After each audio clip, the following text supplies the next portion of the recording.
Okay, Assalamualaikum and very good day everyone.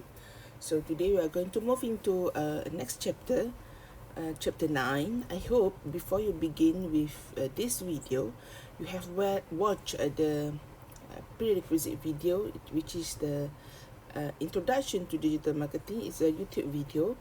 That video will give you a brief introduction and type of digital marketing that have been used out there. Okay, class. So there are 5 learning outcomes from this topic. The first is the definition of the digital marketing, driving digital marketing, framework for digital marketing 7 Ps, and online advertising. So for this video, we are going to look into the first learning outcome. We are going to look into the definition of digital marketing. So, management issue. Before we look into the digital marketing, we're going to look into what are the problem for one company to integrate from the traditional marketing into approaches with digital marketing. Before that, we are going to define what is marketing. What is marketing? Marketing is the action or business of promoting and selling products or services, including market research and advertising.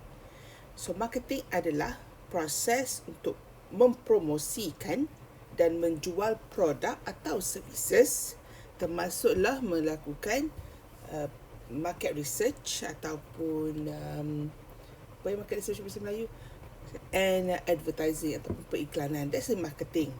So, what is the issue if we want to promote ataupun to integrate to improve from traditional marketing into a digital marketing. So kita dah tahu marketing tu apa. So apa dia traditional marketing? Okay, apa dia traditional marketing? Contoh, if we talk about promoting, okay, mempromosikan. Kalau awak ingat dulu, okay, few years back, okay, how those telco company promotes their product. Awak akan jumpa ada booth, ada orang yang akan promote tahan-tahan. Oh, dek guna Digi, Digi bagus sekarang. Dek guna Maxis, dek Maxis sekarang. But after some times, okay, 2020 and 2021 kita tak boleh include in our memory lah. 2019, okay, kita dah tak jumpa sangat dah. Those telco company use that kind of method, or we consider them as a traditional method to promote their product. Okay, so itu antara contoh. Sama juga dengan sales. Macam mana dia nak jual barang dia? Kalau previously setiap kali nak raya, ni kita cerita pasal 5 years back, mesti ada banner-banner tunjuk promosi hari raya, sales ni and sales there. Okay, ada banner, ada bunting, ada flyers. That's the traditional marketing. However, those kind of method currently ataupun sekarang ni dah tidak terlalu digunakan. Okay, so the issue yang those companies, certain business are still using that. So what is the issue? Why they are neglecting ataupun refuse to change from traditional marketing into digital marketing? Antaranya ialah they do not know how to integrate the traditional marketing into digital marketing. Second, how they want to use the electronic communications to differentiate our product and services. How to use the electronic communication untuk make sure your product will stand out among the competitors. And how do we redefine our marketing and communication mixes to incorporate new media? Macam mana kita nak to improve our marketing and communication, which is corporate communication, into the new media. So these are the issue. Bila satu organisation want to change from traditional marketing into a digital marketing. So, before we go further, we are going to look into the definition of what is digital marketing. Okay. So, based on the Centered Institute of Marketing, marketing is defined as the management process responsible for identifying, anticipating and satisfying customer requirements profitability. Okay, so ini dia punya definition lah. Definition yang saya baca tadi, definition by Oxford Dictionary. Itu Oxford Dictionary punya definition. So according to the definition here, there are 3 key components in the marketing process, which is to first identify apa yang customer nak. Second is to predict, anticipate, untuk jangkakan, untuk agak. Kenapa dia kata marketing ni kena agak? Sinilah, bila seseorang tu nak jual barang, adakah dia confirm yang orang tu akan suka barang dia ataupun servis dia? Kita tak tahu, tapi we are anticipate. Okay, for example, saya nak jual air purifier ataupun penapis udara Coway. So saya nak promote, saya buat traditional marketing. So what I'll do, sekarang semua orang duduk kat rumah, so saya mungkinlah round, okay, ikut taman-taman. Bila saya kena anticipate siapa yang memerlukan penapis udara. Siapa yang memerlukan penapis udara? Okay, adakah orang pelajar, adakah golongan keluarga ataupun adakah golongan orang tua ataupun warga emas? So bila saya round ke rumah, saya akan anticipate which group ataupun which house that will need ataupun keen to hear or listen on my promotion ataupun on my promoting the product. Okay, so I have to anticipate. Itu marketing. And then satisfying. And satu lagi lah, memenuhi kehendak lah. Okay, for example, kalau awak tengok sekarang Coway dikeluarkan penapis udara. The latest one is Lombok 3 yang boleh menapis habuk rokok. So that's satisfying a customer, because ada certain orang yang dia nak rokok tapi dia ada baby dalam rumah dia. So asap rokok adalah sangat berbahaya untuk budak. So that's satisfying customer requirement. Okay, improving the product to satisfy the customer requirement. So that's the marketing, the definition of marketing by Chartered Institute of Marketing. So which e-marketing tools can assist? There are a lot of e-marketing tools can assist. Ada, kalau awak tengok, okay, awak boleh kata, medium iklan dekat Instagram lah, iklan kata itu adalah kategori social media. Ada jenis yang ads, video ads, itu pun jenis part of e-marketing. Ada yang pakai affiliate marketing. What is affiliate marketing? Kita pakai influencer. Kita bagi produk kita bagi pada orang yang suka, orang yang ramai followers. Maybe pay per click. When we click that product, when the customer click the product, the business will be charged based on that. So ada web, ada email, ada database, wireless, digital televisions, ada social media nowadays, many more. So which tools can assist?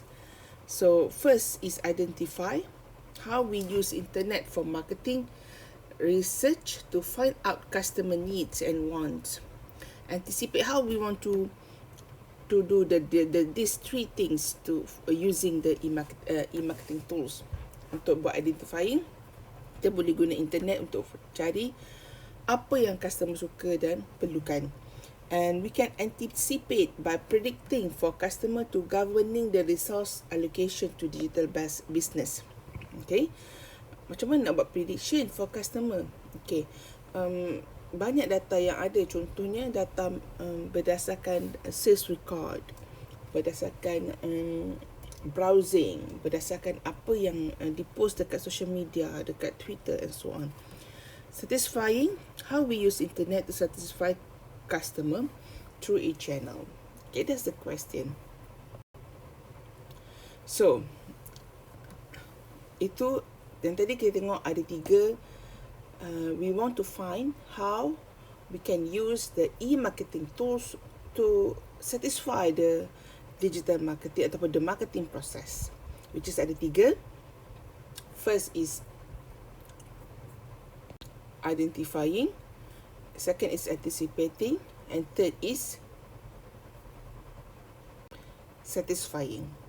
Okay, now sebelum kita jawab soalan yang tadi tu, you hold in your mind Now we are going to look into the definition of digital marketing. So digital marketing focused on how company and its brands use the web and other digital media. What are the digital media? Email, mobile media, web, databases, wireless, digital television, social media to interact with its audiences in order to meet its marketing goal. Okay, so what are the objective of digital marketing? Is to manipulate ataupun use all the digital media, okay, to interact with audiences or customer, okay, in order to meet its marketing goals. So that's the definition of digital marketing. So the term internet marketing tends to refer to an external perspective of how internet can be used in conjunction with traditional media to acquire and deliver services to customer, also known as digital marketing. So these are the definition, another definition of digital marketing. Okay, there are three main operational process involved in digital marketing. There are three process.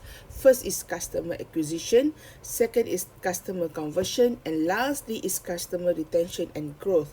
So buat tiga digital marketing ada tiga benda, tiga operational process usually. First, customer acquisition.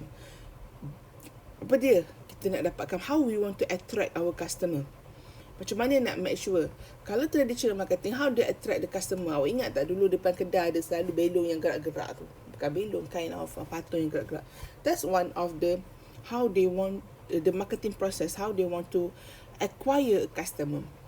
Okay, so the in digital marketing, customer acquisition is focusing on attracting visitors to a website or promoting a brand through reaching them via search engine or advertising on other sites. So bila kita sebut cerita pasal e-commerce nowadays, the in marketing, how we want to attract our customer to visit our website. Macam mana kita nak buat? Okay, sama ada we are going to promote the brand, ataupun kita nak guna search engine. Kita boleh guna search engine optimizing tools to make sure bila orang search the certain keywords, our website will be on the first list. Okay, so first the process is to acquire a customer. Second is to customer conversion, which is banyak je awak buka website, awak belah, buka tengok belah. Okay, how we want to convert our customer, which is we want to engage the site visitor to achieve the outcome the site owner seeks, such as lead, sales, or browsing of other content. How to make sure customer, our visitors, our website visitors will take some time to browse through, to look into our content, to read some of the information on the website. Bukan sekadar buka terus tinggal. Okay, so developing a satisfactory customer experience is vital to this. To make sure your website, your web pages, your information, the information given on the promotion, on the catalog is satisfactory.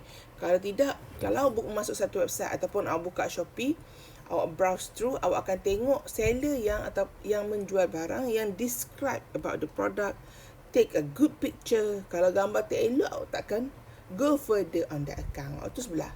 Okay, so second process in digital marketing is how to make your customer, okay, how to make your website visitor to become your customer, which is customer conversion. And the third is customer retention and growth, which is encouraging repeat usage of the channel for transaction size or repeat sales. Retention here is to make sure, how to make sure your customer comes again to your website. Okay, macam mana nak buat your customer comes again? Banyak antara cara yang dibuat ialah, biasa dia akan bagi kupon. Kalau Foodpanda ke Grab ke, lepas certain shopping, dia orang akan bagi kupon diskaun. Kalau dekat Shopee, seller Shopee, certain seller yang faham pasal digital marketing, after you made the purchases, okay, you receive the order and then the seller will message you, will thanks you, and then will give you some of the code discount lah, special discount. Why they have to do that? Okay, it's under the third process, which is to make sure the customer come again to their businesses. So based on the previous definition, okay, we can conclude that based on this diagram, the operational process of digital marketing, first is acquisition, and then the second is conversion or preposition, and then retention growth. So listed here are the tools that we can use and the process that you can use to do the three method. Okay, tiga benda tu lah. Acquisition, you can use search engine optimization, pay-per-click search, partnership or affiliates, online advertisement. Okay, banyak yang sekarang dapat email marketing, online PR, okay, and then offline campaigns. So dua yang ni dah biasa orang tak guna sangat lah, offline campaign. Still ada sebenarnya, antaranya banner, the usage of banner, the usage of digital board, antaranya lah.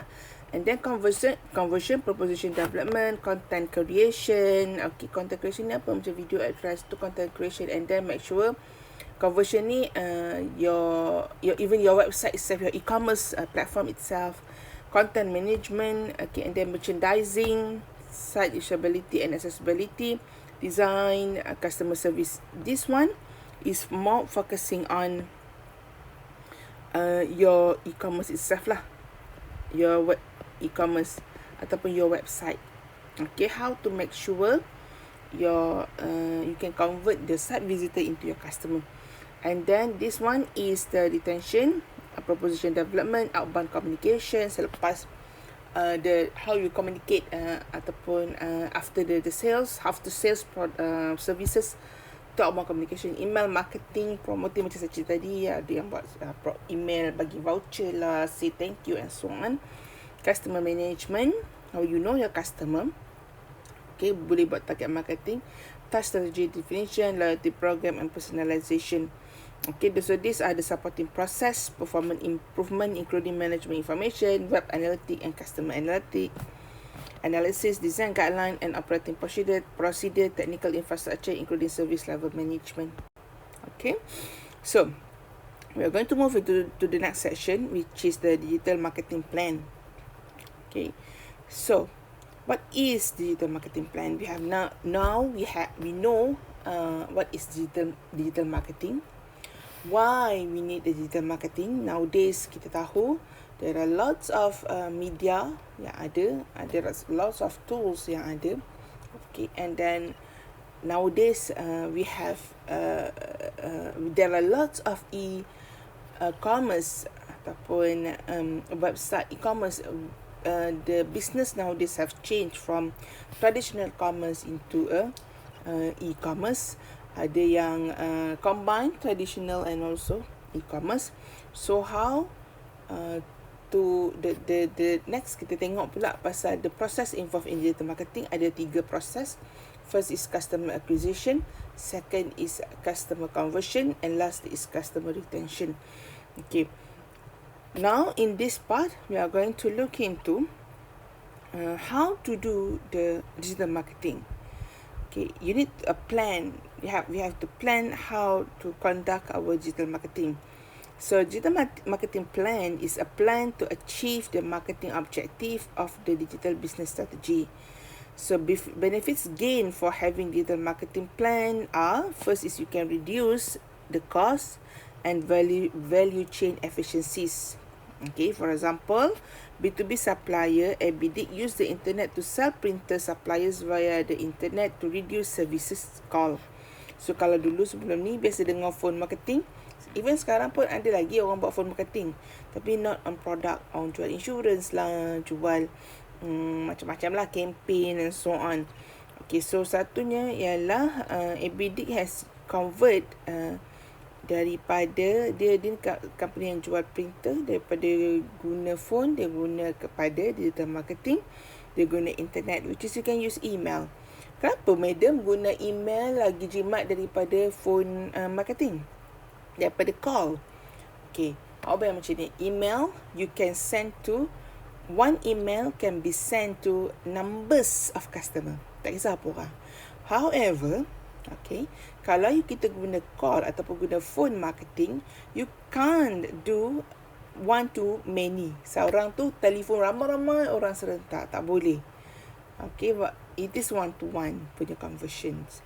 So you dah jimat dari segi first ialah cost of human resource tu lah. Okay, human labor. Telefonis tu, dah jimat telefonis satu. Yang kedua ialah nak call orang, you guna duit, tenaga and masa. Okay, so dah jimat daripada satu email untuk ramai-ramai instead of satu call untuk satu customer sahaja. Second ialah, the second benefit ialah revenue generation. Okay, kenapa kita nak plan? First is the benefits are revenue generation, boleh generate revenue, keuntungan.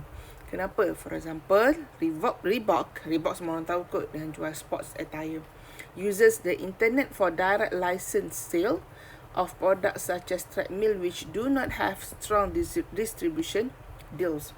Reebok dia jual license sales, okay, dia guna internet instead of traditional marketing.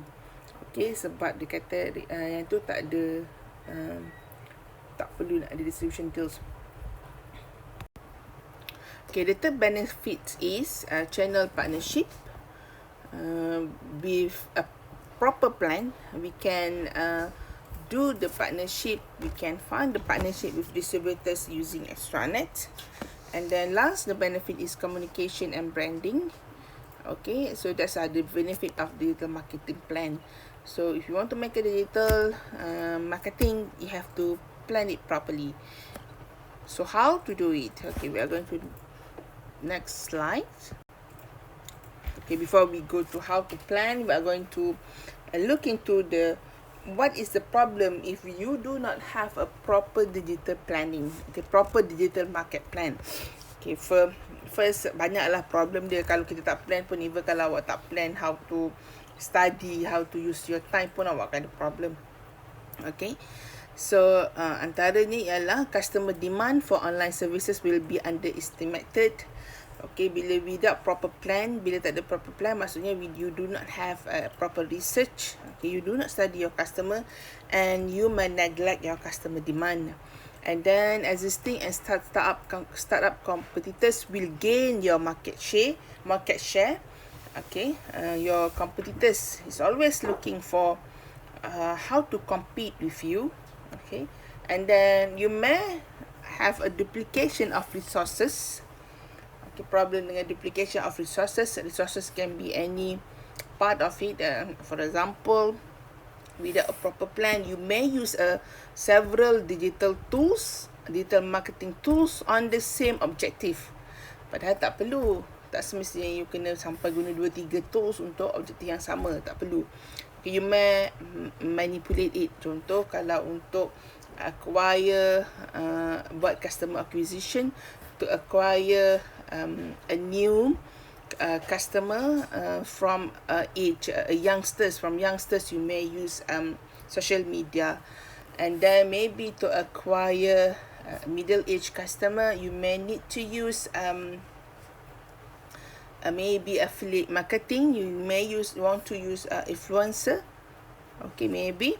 So you may use a different digital marketing tools for a different customer group. So without a proper plan, you may duplicate the resource. Okay, you guna untuk, you mungkin salah guna. Patutnya tools ni untuk orang macam ni, you guna untuk semua orang. Okay, that's a problem. Insufficient resource pun mungkin akan berlaku. Okay, tak cukup pula lack of specific specialist in marketing skill, which will make it difficult to respond to competitive threats effectively. Okay, your competitors is always looking for how to compete with you. So if you not plan your marketing properly, okay, your competitors will take advantage of it. Insufficient customer data are collected online and these data are not integrated well with existing system. If you do not plan properly, you may have a lack of customer data, and bila kurang customer data, you may not understand your customer properly. So kenapa nak kena faham? So kita tengok tadi ada 3 proses dalam digital marketing planning. First is acquire your customer, second is conversion your customer, third is customer retention. So macam mana you want to make sure your customer, you can convert your your visitors into customer. So your content must be based on orang yang jenis customer yang selalu masuk dekat you punya website lah. Kalau you tak dapat collect the data, you may not know your customer in detail, and then efficiencies available through online marketing will be missed. Okay, terlepas pandang. Sepatutnya you can use those marketing efficiently. Changes required to internal IT system by different groups will not be prioritized accordingly. An opportunity for applying online marketing tools such as search marketing or email marketing will be missed. Okay, opportunity to use them as customer retention tools, kata lepas pandang lah. Okay, so that's the problem if you do not plan your digital marketing properly. So how we want to plan digital marketing? Digital marketing plan should be embedded with other planning in your department. So if you look here, ada marketing strategy, and then here is the e-marketing plan. Okay, so it should be embedded in your marketing strategy. So one of the way to plan for digital marketing is use SOSTAC, SOSTAC. It's developed by Paul Smith in 1999. It summarizes the different stages that should be involved in a marketing strategy, from strategy development to implementation.